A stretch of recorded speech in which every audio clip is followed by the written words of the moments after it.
नमस्कार। इस समय देश में विंटर रेन का सीजन चल रहा है।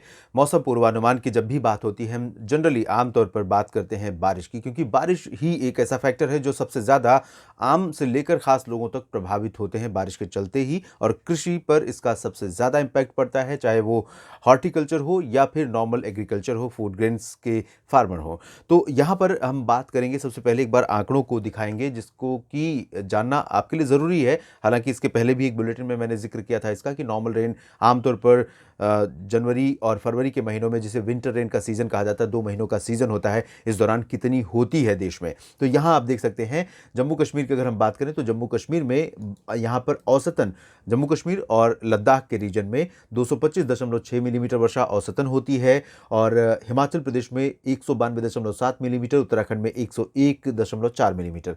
सबसे अधिक वर्षा वाला रीजन, जैसा कि मैंने बताया था आपको, सबसे अधिक वर्षा वाला रीजन का यहाँ पर रंग जो है वो नीला है, और यहाँ इसमें सबसे ज़्यादा बारिश वाले कैटेगरी में, बारिश वाले रेंज में पूरे देश में इन 2 महीनों के दौरान जम्मू कश्मीर, लद्दाख और हिमाचल प्रदेश हैं। तो इधर पूर्वोत्तर भारत में अरुणाचल प्रदेश और सिक्किम, साथ ही उत्तराखंड एक समान बारिश वाले रेंज में है। बाकी जगहों पर सामान्य से कम, बाकी जगहों पर इन क्षेत्रों की तुलना में सबसे कम बारिश रिकॉर्ड की जाती है 2 महीनों में। तो ओवरऑल अगर आप देखिए, सबसे ज़्यादा बारिश कहाँ होती है? जम्मू कश्मीर और हिमाचल प्रदेश में, उसके बाद उत्तराखंड, सिक्किम और हिमाचल में। बाकी जो राज्य हैं, चाहे वो राजस्थान हो या फिर दिल्ली या पंजाब हरियाणा या उत्तर प्रदेश और बाकी जगह, इन सभी भागों में बारिश बहुत कम होती है। लेकिन जैसा कि वेदर पैटर्न चेंज हो रहा है और बारिश की गतिविधियां देश के राज्यों पर इस समय काफ़ी ज़्यादा एक्टिव हो रही हैं। वेदर सिस्टम इस समय उत्तर भारत के पहाड़ों पर डब्ल्यूडी के रूप में, और सर्कुलेशन राजस्थान के ऊपर बना हुआ है। राजस्थान पर बना सर्कुलेशन अरब सागर की तरफ से मॉइस्चर खींच कर ला रहा है, तो डब्ल्यूडी जो कैस्पियन सी और मेडिटेरेनियन सी की तरफ से आया है, वो मॉइस्चर लेकर पहले से ही पहुंचा हुआ है। इन दोनों सिस्टमों के पीछे एक और सिस्टम आ रहा है जो अब अफगानिस्तान के पार हो चुके हैं सिस्टम, और पाकिस्तान के ऊपर है कमोबेश, और ये डब्ल्यूडी जब पहुंचेगा पहाड़ों पर तब उसका इंड्यूस्ड सर्कुलेशन राजस्थान के साउदर्न पार्ट्स पर होगा, और ये दोनों सिस्टम फिर से उसी तरह का रोल प्ले करेंगे जैसा कि पिछले दोनों सिस्टमों ने किया। लेकिन ये सिस्टम ज़्यादा स्ट्रांग हो सकते हैं, और इसके चलते अनुमान यह है कि जम्मू कश्मीर, हिमाचल प्रदेश, लद्दाख, इन तीनों पहाड़ी क्षेत्रों में कई जगहों पर मध्यम से भारी वर्षा, कम से कम आज से लेकर, आज थोड़ा सा इंटेंसिटी पूरे क्षेत्र में कम रहेगी। अगर पूरे देश भर की मैं बात करूं तो ओवरऑल आज का जो दिन है, इस दिन का जो आप डेली रेनफॉल का फिगर देखेंगे तो पिछले 24 घंटों में जिस तरह की बारिश हुई उससे कम होगी, और अगले 24 घंटों में जिस तरह की बारिश होने की संभावना है उससे भी कम रहेगी। तो इस 24 घंटे के दौरान लाइट टू मॉडरेट रेन होने की संभावना कश्मीर से लेकर उत्तराखंड तक है। पंजाब, हरियाणा, राजस्थान और दिल्ली, वेस्ट उत्तर प्रदेश और मध्य प्रदेश के ऊपर कुछ जगहों पर बारिश आज और देखने को मिल सकती है, लेकिन लाइट होगी, और लाइट रेन के साथ साथ थंडरस्टॉर्म, हेल स्टॉर्म और लाइटनिंग, इस तरह की गतिविधियां हो सकती हैं। कोल्ड डे कंडीशन भी कई जगहों पर प्लेन्स में राजस्थान, हरियाणा, पंजाब, दिल्ली, उत्तर प्रदेश, मध्य प्रदेश के ऊपर देखने को मिल सकती है, बादल छाए रहने और बारिश होने के चलते। लेकिन कोल्ड वेव से लोगों को राहत मिली है। जब भी बारिश होती है, जब भी लगातार बादल छाए रहते हैं, कोल्ड वेव से लोगों को राहत मिल जाती है।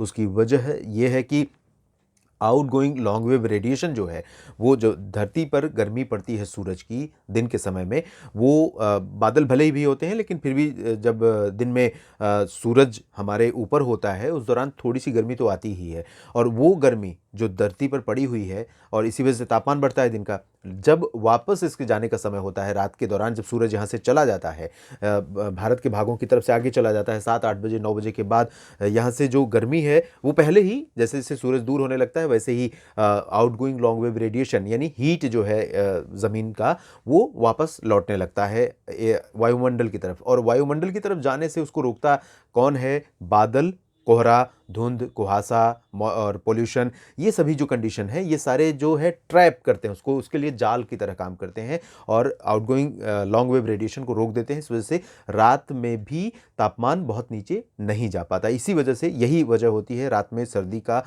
कम हो जाना, बादल छाए रहने की स्थिति में, बारिश होने की स्थिति में।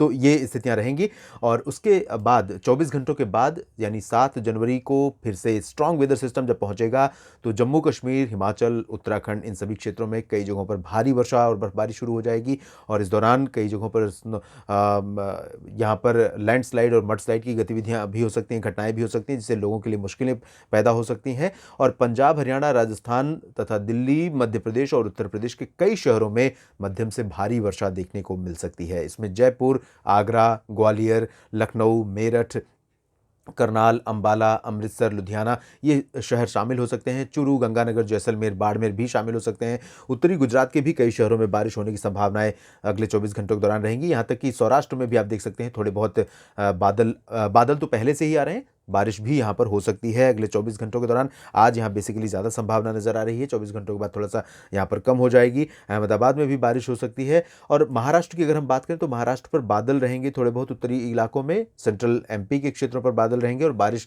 मध्य प्रदेश में सागर, सतना, विदिशा, अशोकनगर, गुना, छिंदवाड़ा, ग्वालियर इन सभी भागों में वर्षा होने की संभावनाएँ रहेंगी।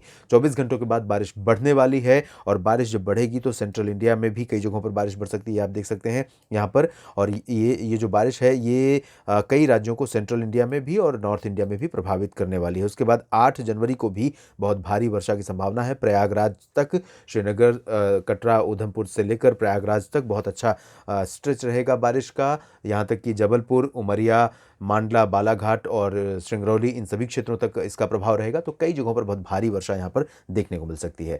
और बाकी जगहों पर पूर्वी उत्तर प्रदेश में अगले 24 घंटों तक कोहरा रहेगा। कोहरा 24 घंटों के बाद कम होने लगेगा, लेकिन बिहार, झारखंड, पश्चिम बंगाल, पूर्वोत्तर भारत में कई जगहों पर कोहरा छाए रहने की संभावना है। सेंट्रल इंडिया के बाद साउथ इंडिया में स्थिति देखिए, थोड़े बहुत बारिश की संभावनाएं यहाँ पर बन सकती हैं। आज फिलहाल बारिश यहाँ पर नहीं होगी, मेनली ड्राई वेदर रहेगा और कल से थोड़ा सा सिचुएशन बदलेगी। अनुमान है कि तमिलनाडु और केरल में कल कुछ जगहों पर और 8 जनवरी को कई जगहों पर हल्की से मध्यम वर्षा हो सकती है। और इस दौरान कुछ कुछ इलाके सेंट्रल इंडिया में महाराष्ट्र के भी ऐसे हो सकते हैं, इंक्लूडिंग मुंबई, नासिक और नंदुरबार, धुले, जलगांव, जहां पर हल्की वर्षा होने की संभावनाएं बन सकती हैं। इस बुलेटिन में अभी इतना ही। धन्यवाद।